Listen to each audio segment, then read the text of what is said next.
Bismillahirrahmanirrahim. Assalamualaikum warahmatullahi wabarakatuh. Alhamdulillah wassalatu wassalamu ala rasulillah wa ala alihi wa sahbihi wa man tabi'ahu wa mawalah. Rabbi syrah li sadri wa yassir li amri wa hlul uqdatan min lisani yafqahu qawli. Insan-insan BPJS Ketenaga Kerjaan, dari mulai direktur, pegawai, karyawan, insyaallah semuanya dimuliakan Allah Subhanahu wa taala. Amin ya rabbal alamin.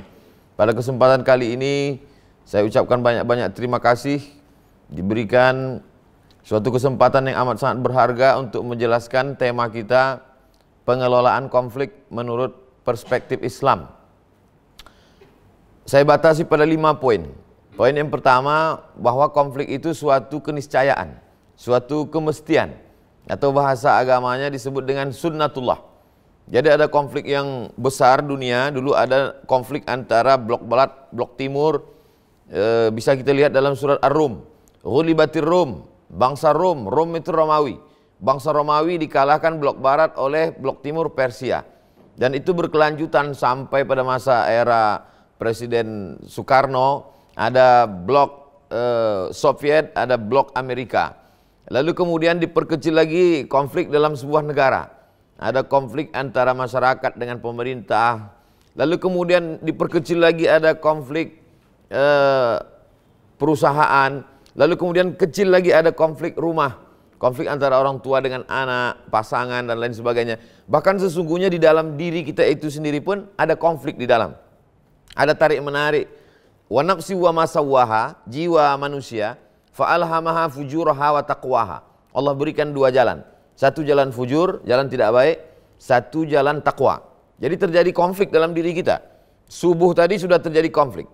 Satu mengatakan tidur aja sampai terbit matahari. Yang satu mengatakan engkau mesti bangun, mandi, sempatkan untuk sholat tahajud, sempatkan untuk berzikir, beristighfar menjelang subuh. Terjadi konflik. Lalu siapa yang menang di situ? Kata Allah Subhanahu wa taala, qad aflaha man zakkaha. Beruntunglah orang yang mampu melawan itu dan mensucikan jiwanya. Wa qad khaba man dassaha. Sia-sialah orang yang mengotori, menodai jiwanya yang suci. Nah, jadi konflik dari yang terbesar sampai yang terkecil itu selalu ada. Konflik ini akan berakhir sampai kita masuk ke dalam surga, barulah tidak ada konflik di sana. Jadi kalau ada orang mengatakan bahwa kematian itu adalah akhir dari sebuah konflik, tidak demikian. Karena setelah kita mati masih ada pertanyaan mungkar nakir, masih ada masa menunggu di alam barzakh, masih ada menunggu tiupan sangkakala kita akan bangkit pada hari kiamat, masih ada penghitungan amal, masih ada timbangan, masih ada menunggu syafaat, masih ada titian suratul mustaqim, masih ada. Nah, jadi konflik baru berakhir. Sorga itu adalah tempat yang tak ada konflik di dalamnya. Jadi kalau ada orang mengatakan, kenapa terlalu banyak konflik? Nah, jadi perlu mindsetnya diluruskan bahwa bagaimana kita bisa mengelola konflik, manajemen konflik, kalau kita sendiri menganggap konflik itu sesuatu yang mesti dihilangkan. Dia mesti ada, tapi dengan sikap yang pengelolaan dengan baik, dia bisa menjadi energi, dia bisa membangkitkan adrenalin, dia bisa menjadi sebuah motivasi. Tapi kalau tidak difahami dengan baik, dia bisa membuat orang berputus asa, bahkan bisa juga membuat orang stres atau depresi dan lain sebagainya. Jadi pemahaman yang pertama perlu diluruskan bahwa konflik adalah suatu kepastian, keniscayaan, sesuatu yang terjadi. Walau sya'allahu la ja'alakum umatan wahidah. Kalau Allah mau, dijadikannya kamu umat yang satu saja. Kalau Allah berkehendak, cukup dia katakan innama amruhu iza arada syai'an ayaqulu lahu kun fayakun, selesai, lalu kita tidak berkonflik. Walakin liyabluwakum fima atakum. Tapi Allah ingin menguji kamu dengan keberaneka-ragaman kamu itu. Dia menjadi sebuah simponi. Kita lihat simponi itu begitu indah, mengeluarkan suara yang seragam, tapi dia berasal dari beraneka ragam. Di sana ada seruling, di sana ada gamelan, di sana ada drum, di sana ada akustik, di sana ada gitar, di sana ada keyboard, di sana ada piano. Maka ketika dia dikelola dengan baik, maka dia melahirkan suatu suara yang lembut, yang masuk ke telinga, yang menenangkan jiwa dan lain sebagainya. Tapi sesungguhnya kita sedang diajarkan bagaimana kita bisa menghormati keberaneka-ragaman, keperbedaan kita, sehingga dia tidak menjadi sebuah penghalang antara kita. Ini poin yang pertama. Yang kedua, bahwa terjadi ketika terjadi suatu konflik, maka setiap orang yang ada di sekitar konflik, di dalam konflik itu dia tahu aturan. Rule of the game. Main bola aja orang mesti tahu apa itu outside, apa itu handball, apa itu goal, mana kiper, mana striker, mana penyerang, mana pertahanan, mana jaga gawang. Karena kalau dia tidak tahu, akan sulit untuk mendamaikan orang berkonflik. Oleh sebab itu, apa itu konflik negara, apakah itu konflik perusahaan, apakah itu konflik orang tua, apakah itu konflik di kampus, orang mesti tahu memposisikan dirinya, dia sebetulnya pada saat itu sebagai apa. Makanya dalam Islam ada hak dan kewajiban. Hakul muslim alal muslim sittah. Hak dan kewajiban seorang muslim ada 6. Idza laqitahu fasallim alaih. Kalau kau jumpa maka kau ucapkan salam. Idza da'aka fa'ajibhu. Kalau kau undang kau mesti datang. Idza marida fa'udhu. Kalau ada sakit kau kunjungi. Nah, jadi ini hak dan kewajiban ini kita mesti paham. Karena kalau tidak, kita tidak mengerti siapa diri kita. Halakamru'un lam ya'rif qadrahu. Orang yang celaka itu adalah orang yang tidak mengerti siapa diri dia. Sehingga dia salah posisikan. Saya diposisikan hari ini sebagai narasumber. Berbicara tentang pengelolaan konflik, manajemen konflik menurut perspektif Islam. Disediakan waktu sekian menit. Setelah ini nanti akan ada tanya jawab. Maka saya mesti mengerti itu, apa yang mesti saya sampaikan, di mana letak batasan-batasannya, jangan sampai melampau lebih dari yang diberikan, maka pada saat itu insya Allah tidak terjadi konflik. Tapi kalau kita tidak mengerti, maka akan terjadi konflik. Orang mungkin akan risau, atau orang gelisah karena ini sudah di luar waktu, atau ini sudah melampau batas, atau ini sudah berbicara di luar dari domainnya. Nah, oleh sebab itu yang kedua adalah diyakini bahwa kita betul-betul mengerti. Dalam permainan olahraga saja kita mesti mengerti. Yang simple, hanya mempermainkan bola, mengejar bola, mengambil bola, memasukkan bola ke gawang, pun mesti tahu. Apalagi dalam kehidupan yang besar. Bagaimana sebagai seorang pemimpin, apa hak dia, apa kewajiban dia. Bagaimana sebagai rakyat, apa hak dia, apa kewajiban dia. Begitu juga ketika kita bersentuh dengan perusahaan, ada memorandum of understanding antara perusahaan dengan karyawan, antara masyarakat dengan pemerintah, maka ini semua mesti dipahami dengan baik. Kalau tidak, akan terjadi konflik yang berujung fatal, bukan berakhir pada positif, tapi justru pada negatif, yang hal tidak diinginkan. Maka di sana ada terjadi pelanggaran hukum, akan ada hukuman dan selain dan berikutnya dan seterusnya. Ini poin yang kedua. Poin yang ketiga, bahwa ketika konflik itu terjadi, maka mesti ada orang lain yang bertindak sebagai pendamai. Maka dalam Al-Quran dikatakan, wa in khiftum shiqaqa bainihima fab'atsu hakaman min ahlihi wa hakaman min ahliha. Maka kamu carilah orang yang bersifat sebagai hakam. Hakam itu wasit. Wasit itu penengah yang tidak berpihak kepada blok barat, blok timur, lalu kemudian dia bisa dengan cerdas. Karena kalau orang ada keberpihakan, ada keterikatan, ada kemelekatan, dia tidak akan objektif. Oleh sebab itu ada orang-orang yang bersifat sebagai wasit. Dalam sepak bola kita menyebutnya sebagai wasit. Itu diambil dari bahasa Arab. Wasit itu dari kata wasat, artinya penengah. Dia tidak berpihak, maka kemudian dia bisa mendamaikan. Ini yang disebut dengan sekarang istilahnya apa yang disebut dengan pendamai dalam suatu konflik negara, dalam suatu konflik. Jadi kalau di dunia ini ada mahkamah internasional di Den Haag yang dianggap sebagai tidak ada keberpihakan. Begitu juga dalam konflik yang lebih kecil. Saya bicara secara umum saja tentang masalah manajemen konflik. Fab'atsu hakaman min ahlihi, ada penengah dari pihak A, wa hakaman min ahliha, ada penengah dari pihak B, lalu kemudian mereka melakukan mediasi. Lalu kemudian ditemukanlah ada ide-ide, ada pendapat-pendapat. Karena mungkin orang sedang emosi, sedang marah, sedang dikuasai hasad, sedang hatinya kotor, dia tidak menemukan solusi ketika melihat permasalahan. Tapi ketika orang tenang, maka sesungguhnya dia sedang terjadi connecting. Pikiran dia sedang connect dengan Tuhan. Jadi kalau wahyu memang sudah tak ada lagi. Sejak Nabi Muhammad SAW meninggal, habis wahyu tidak turun lagi. Tidak ada lagi Nabi menyusul. Tapi bahwa kita mendapat ilham dari kebersihan hati, dari kesucian pikiran, dari kejernihan jiwa, maka Allah kirimkan. Kita ini seperti handphone yang ada wifi-nya, kita bisa menerima signal-signal itu. Kalau kita connectingnya baik, bisa kita terima. Tapi ada saatnya tak bisa diterima. Kenapa nih tiba-tiba terhenti sejenak? Ternyata kantor di Pekanbaru kebakaran. Nah, itu bisa terjadi. Oleh sebab itu maka kalau dia bersih, kalau dia tenang, sementara ini orang sedang berkonflik dia tidak tenang.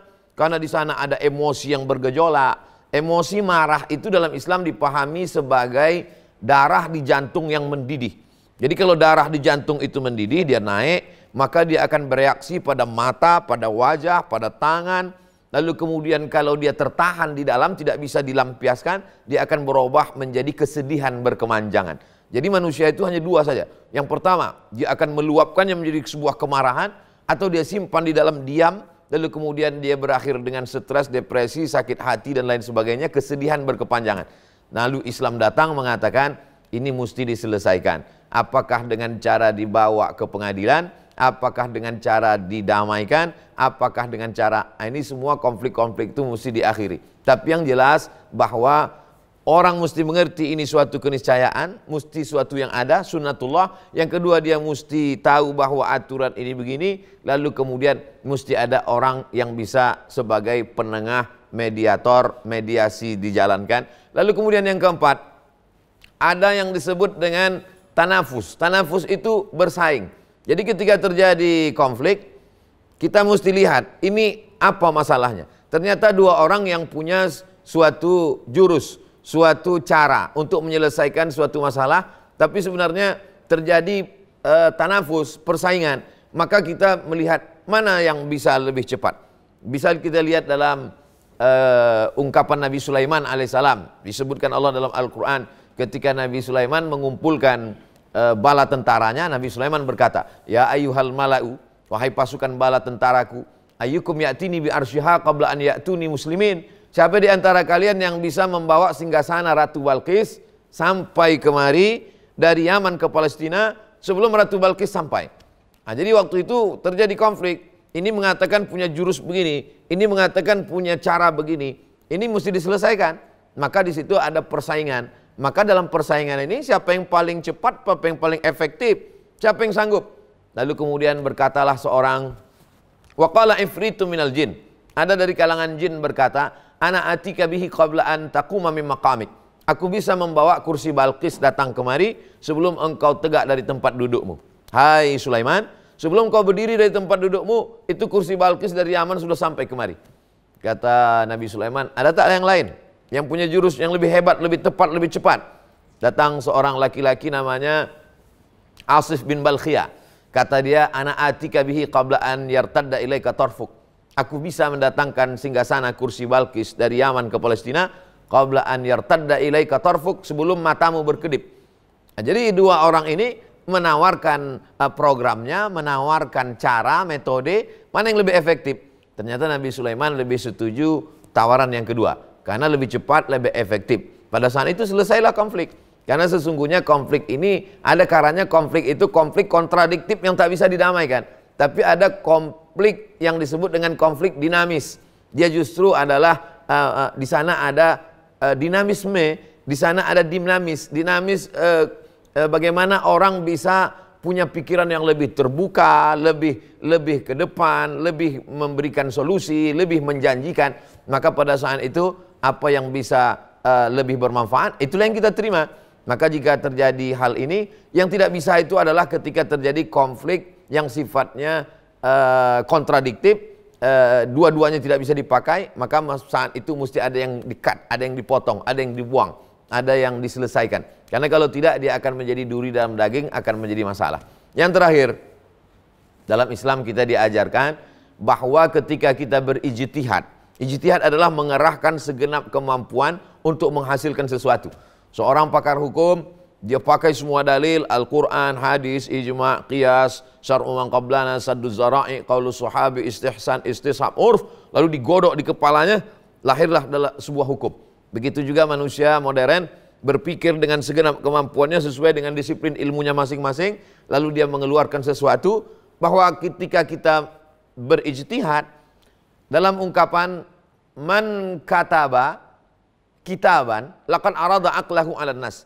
Siapa yang menulis suatu karya pikirannya Apa yang ada dalam kepala saya Bapak Ibu tidak tahu, Bapak Direktur tidak tahu. Tapi ketika saya bicarakan, saya presentasikan, saya tulis menjadi sebuah buku, maka saat itu saya sedang mempresentasikan apa yang ada di kepala saya. Tidak bisa kita paksa semua orang menerima kita. Nabi Muhammad SAW aja dikatakan Allah dalam Al-Quran, afa anta tukrihun nasa hatta yakunu mu'minin? Apakah kau paksa orang untuk percaya kepada engkau? Tidak. Innama anta munzir. Engkau hanya memberi peringatan. Lasta alaihim bimusaitir, engkau tak punya kuasa untuk memaksa mereka. Makanya dalam Al-Quran dikatakan, qulil haqqa min rabbik, katakanlah ini kebenaran dari Tuhan, faman syaa falyu'min wa man syaa falyakfur. Siapa yang mau silakan beriman, siapa yang mau silakan kafir, siapa yang mau silakan percaya, siapa yang mau silakan ingkar. Jadi kita ketika berijtihad, memikirkan sesuatu, melahirkan sebuah cara, metode, lalu kita presentasikan di depan orang banyak, bahwa orang ada yang menerima, ada yang tidak, itu sesuatu yang biasa. Terjadi sejak zaman dulu sampai hari ini. Ketika kita memaksa orang untuk ikut apa yang ada dalam kepala kita akan stres, kita akan depresi, kita akan tertekan. Tapi kalau kita pahami itu sebagai sebuah dinamika, itu sebagai sebuah keberagaman, maka ketika diterima orang alhamdulillah, ketika tidak diterima orang mungkin ada yang lebih baik. Dan pada saat ketika kita mampu mewujudkan itu, menyelesaikan masalah orang banyak, maka pada saat itulah kita sedang beramal. Selama ini amal itu dipahami orang baca Quran, zikir, sholat, puasa sunat, sholat duha, puasa Senin Kamis, lalu kemudian bersedekah. Memang betul itu amal, itu yang disebut dengan amal mahdoh. Amal mahdoh itu adalah amal yang pure, murni, original. Ada rukunnya, ada syaratnya, ada wajibnya, ada sunatnya, ada makruhnya, ada sunat muakkadnya yang diatur dalam kitab fikih. Tapi ada amal yang bersifat umum, menyelesaikan masalah orang banyak, melahirkan sebuah metode, menciptakan suatu kreasi pemikiran, atau membuat produk suatu yang memudahkan orang banyak. Dan ketika itu diterima orang, dapat menyelesaikan masalah orang banyak, mempermudah urusan orang banyak, maka sesungguhnya kita sudah beramal. Dalam Islam diajarkan man sanna fil islami sunnatan hasanatan. Siapa yang membuat suatu tradisi karya yang baik, falahu ajruha, dia dapat pahalanya, wa ajru man amila biha, dan orang lain melakukannya, dia dapat pahalanya setelah dia mati meninggal dunia. Nah, inilah yang disebut dengan amal jariah. Amal artinya perbuatan baik. Jariah dia tetap mengalir walaupun kita sudah mati meninggal dunia. Jadi kita tidak terikat pada zaman, tidak terikat pada tempat. Kita berpindah tempat dari alam dunia ke alam barzah. Kita sudah berpindah tempat, ruh yang sebelumnya ada dalam jasad kemudian keluar dari jasad, tapi amal kita tetap mengalir. Nah, inilah orang yang cerdas. Al-Qayyisu, orang yang cerdas, man amila lima ba'dal maut. Mandana nafsahu, bisa dia tekan keinginan hawa nafsunya, wa amila lima ba'dal maut, dan dia berpikir tentang apa yang akan dia bawa nanti setelah dia mati menghadap Allah Subhanahu wa taala. Bercerita tentang konflik, maka sesungguhnya sebelum kita ada, konflik itu sudah ada.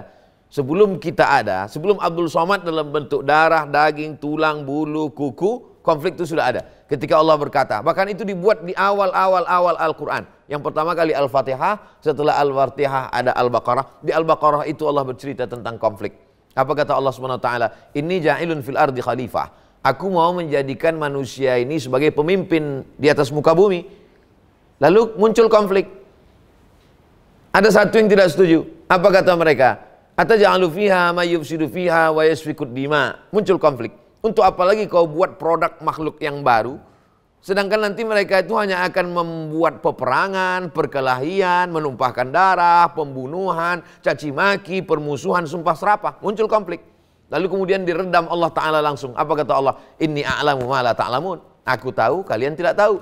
Lalu kemudian setelah produk barang baru itu ada, Allah suruh semuanya sujud sama dia.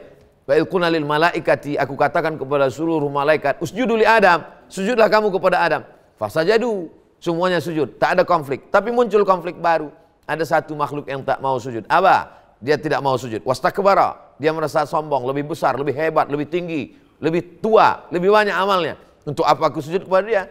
Tapi Allah dengan kuasanya tidak langsung menghancurkan, membinasakan. Tidak, Allah tanya, kenapa engkau tidak mau sujud kepada dia? Apa kata dia menjawab? Ana khairum minhu, aku lebih baik daripada dia. Khalaqtani min nar, kau ciptakan aku dari api, wa khalaqtahu min tin, dia kau ciptakan dari tanah.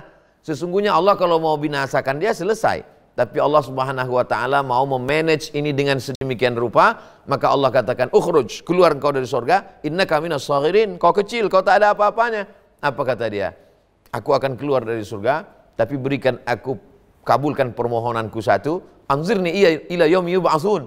Berikan aku umur wasa yang panjang sampai manusia dibangkitkan. Apa kata Allah? Innaka minal munzarin. Engkau dapat usia panjang itu sampai nanti hari kiamat, barulah kau akan mati, barulah semuanya akan selesai. Artinya apa? Bahwa konflik-konflik itu sudah ada sebelum kita ada. Jadi kalau ada orang merasa dia akan menyelesaikan konflik, menghilangkan konflik, maka sesungguhnya kita tidak menghilangkan konflik. Kita hanya memanage konflik dengan baik. Maka dalam bahasa kita disebut dengan pengelolaan konflik. Saya kira itulah 5 poin yang dapat saya sampaikan. Tapi 5 poin ini pun tidak menyelesaikan konflik. Boleh jadi dengan adanya 5 poin ini memunculkan konflik baru. Dan memang kita bertemu ini juga karena ada konflik. Nah, konflik itulah yang membuat kita bisa kumpul bersama, dan siapa yang paling mulia adalah orang yang paling bisa mengelola konflik. Baik konflik secara besar maupun konflik dalam dirinya sendiri. Mudah-mudahan kita adalah makhluk-makhluk yang bisa memahami konflik dengan baik, mengelola konflik dengan baik, sehingga kita bisa menghadap Allah SWT lepas dari segala konflik. Demikian, terima kasih. Saya kembalikan ke moderator. Wassalamualaikum warahmatullahi wabarakatuh.